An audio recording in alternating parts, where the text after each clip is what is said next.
Halo teman-teman, kembali lagi bersama saya di video kali ini. Di video kali ini kita akan belajar bagaimana cara kita menggunakan pivot table. Jadi di sini untuk file letternya teman-teman bisa download melalui link yang ada pada deskripsi dari video ini. Jadi fungsi dari pivot table itu adalah untuk mengolah data. Jadi ini cocok buat teman-teman yang bekerja di kantor ataupun untuk teman-teman yang ingin mengerjakan tugas, khususnya bagi teman-teman yang berhubungan dengan data dan teman-teman ingin kelola datanya. Misalnya di sini teman-teman ingin menampilkan pada bulan Januari itu khususnya untuk mobil Toyota, khususnya di area Bandung itu penjualannya atau total omsetnya ada berapa. Nah, dengan menggunakan pivot table ini secara otomatis nanti teman-teman bisa gampang untuk melihat total omsetnya secara langsung tanpa teman-teman harus secara manual. Teman-teman harus cari di sini untuk penjualan pada bulan Januari mobil Toyota, lalu cari lagi area Bandungnya, lalu kita lihat total penjualannya di sini lagi, lalu kita cari lagi bulan Januarinya mobil Toyota, lalu kita cari lagi untuk di area Bandung, lalu kita akan jumlahkan lagi. Itu sangat kesulitan sekali bila teman-teman harus menjumlahkan secara manual. Jadi dengan menggunakan pivot table ini akan sangat mempermudah teman-teman dalam mengelola sebuah data. Mungkin di sini untuk filenya menurut saya ini cukup sedikit untuk datanya dibandingkan dengan data yang akan teman-teman kelola atau data yang biasanya teman-teman kelola di sebuah kantor atau perusahaan. Biasanya untuk datanya lebih banyak daripada yang saya buat ini, tetapi pada intinya di video ini teman-teman bisa paham logika dari pivot table atau table pivot itu seperti apa. Nah, di sini sebelum kita pivot tabelnya, teman-teman bisa klik salah satu sel yang ada di dalam tabel seperti ini, lalu kita tekan tombol Ctrl A pada keyboard untuk memblok tabelnya seperti ini. Lalu teman-teman bisa klik di tab insert, lalu kita klik pivot table yang ada di sebelah paling kiri di sini, kita klik. Nah, maka akan muncul kotak dialog seperti ini. Di sini ada dua pilihan, new worksheet. Artinya untuk tabel pivotnya atau pivot tablenya kita akan taruh di worksheet yang berbeda dengan tabelnya. Jadi dia akan menampilkan pivot tablenya di sheet yang berbeda. Selanjutnya lagi di sini ada pilihan yang kedua yaitu exiting worksheet. Jadi untuk tabel pivotnya akan berada pada sheet yang sama dengan tabelnya seperti ini di sini. Nah, sebagai contoh di sini supaya nanti saya jelaskan, teman-teman bisa sambil melihat data pada tabel di sini. Di sini kita pilih yang exiting worksheet. Kita klik salah satu sel yang ada pada tabel di sini atau di sheet yang ada di sini. Kita klik seperti ini, misalnya di sel F1, lalu kita klik OK. Nah, di sini teman-teman bisa perhatikan akan muncul seperti ini. Di sini saya akan kecilkan dulu lembar kerjanya. Nah, di sini untuk keempat data ini, bulan, mobil, area, dan penjualan ini sesuai dengan data pada tabel yang tadi kita blok. Nah, di sini juga ada 4 kolom yang teman-teman bisa drag filenya untuk kita taruh di sini. Di sini ada untuk filter, kolom, rows, dan juga values. Nah, contohnya di sini untuk file bulan atau data bulan kita akan drag ke kolom rows. Kita klik tahan, lalu kita tarik ke bawah seperti ini, lalu kita taruh di kolom rows seperti ini. Nah, teman-teman bisa perhatikan untuk datanya akan berbentuk baris seperti ini. Contohnya lagi, untuk di mobil, kita klik tahan, lalu kita tarik ke kolom dari kolom seperti ini, teman-teman bisa perhatikan. Nah, maka untuk datanya akan berbentuk kolom seperti ini atau ke samping seperti ini. Nah, selanjutnya lagi, untuk di kolom values di sini, itu untuk datanya harus data yang bersifat angka atau nilai. Jadi untuk datanya yaitu penjualan, kita drag ke bawah seperti ini ke kolom values. Nah, teman-teman bisa perhatikan dia akan langsung muncul nilai-nilainya di sini. Teman-teman bisa langsung ketahui di sini, khususnya untuk di bulan Januari itu untuk mobil Honda tidak ada penjualan.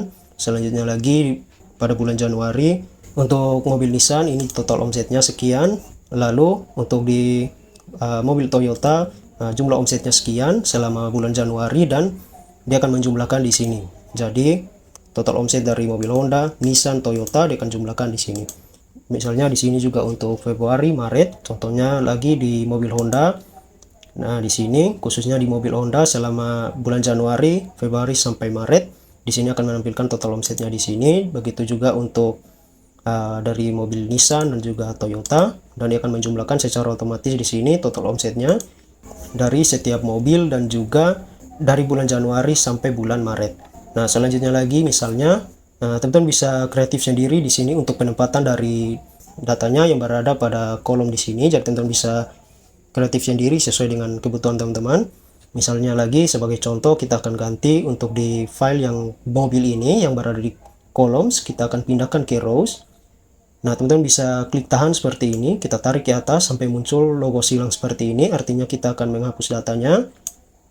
Nah, di sini untuk data bulan yang ada di rows, kita klik tahan lalu kita drag ke columns. Nah, maka untuk datanya akan berbentuk kolom seperti ini, Januari, Februari, Maret. Selanjutnya lagi, misalnya untuk di mobil tadi, kita drag ke file rows atau kolom rows di sini. Nah, maka untuk datanya akan berbentuk baris seperti ini. Atau bisa juga teman-teman ganti, misalnya untuk di kolom rows di sini kita ganti, kita hapus ke atas seperti ini. Khususnya untuk di area, untuk datanya kita drag ke bawah. Nah, dia akan berbentuk baris seperti ini. Teman-teman bisa perhatikan, teman-teman bisa langsung tahu di sini penjualan di area Surabaya pada bulan Februari itu tidak ada. Teman-teman bisa langsung tahu seperti itu. Nah, selanjutnya lagi, bagaimana cara kita memfilter, atau misalnya di sini teman-teman hanya ingin menampilkan khusus untuk mobil Toyota saja. Nah, teman-teman bisa drag file data dari mobil, lalu kita drag ke filter seperti ini. Nah, akan muncul filternya di atas seperti ini untuk mobil. Nah, di sini teman-teman bisa klik di tanda segitiga di sini. Nah, misalnya di sini teman-teman hanya ingin menampilkan untuk khususnya mobil Toyota. Teman-teman bisa klik lalu kita klik OK. Jadi untuk mobil Toyota, teman-teman bisa perhatikan itu hanya ada penjualan di area Jakarta dan Surabaya. Selanjutnya untuk di sini untuk daerah Bandung tidak ada, artinya untuk penjualannya tidak ada di area Bandung. Nah, di sini juga akan muncul untuk omsetnya selama bulan Januari, Februari, Maret, dan dia akan menjumlahkan di sini. Dan ini adalah total omset dari mobil Toyota. Atau bisa juga teman-teman ganti lagi, misalnya teman-teman hanya ingin khususnya di area Bandung, teman-teman ingin mengetahui total omsetnya itu berapa. Nah, teman-teman bisa pindah-pindah data yang ada di kolom sini, misalnya untuk di file area yang berada di rows di sini, kita drag ke atas, kita hapus. Lalu untuk mobil kita drag ke file row seperti ini. Lalu untuk areanya kita tarik ke filter. Nah, teman-teman bisa klik di sini lalu kita bisa pilih area mana yang ingin kita tampilkan datanya. Khususnya misalnya di sini Bandung, kita klik lalu kita klik OK. Nah, maka dia akan menampilkan khusus untuk area Bandung saja. Di sini hanya ada untuk penjualan dari mobil Honda dan juga Nissan. Khususnya untuk mobil Toyota itu tidak ada pada area Bandung. Dan untuk mobil Nissan, untuk total omset selama bulan Maret itu kosong atau tidak ada penjualan. Dan di sini teman-teman langsung ketahui selama di area Bandung itu total omsetnya di sini ada sekian. Oke, mungkin cukup sekian dulu untuk videonya. Bila ada pertanyaan, teman-teman bisa tanyakan di kolom komentar. Dan juga jika teman-teman suka dengan video ini, teman-teman bisa klik tombol like dan juga subscribe. Dan jangan lupa untuk nyalakan loncengnya agar teman-teman tidak ketinggalan dengan update video terbaru dari channel ini. Terima kasih buat teman-teman yang sudah menonton, semoga bisa bermanfaat dan sampai jumpa di video selanjutnya.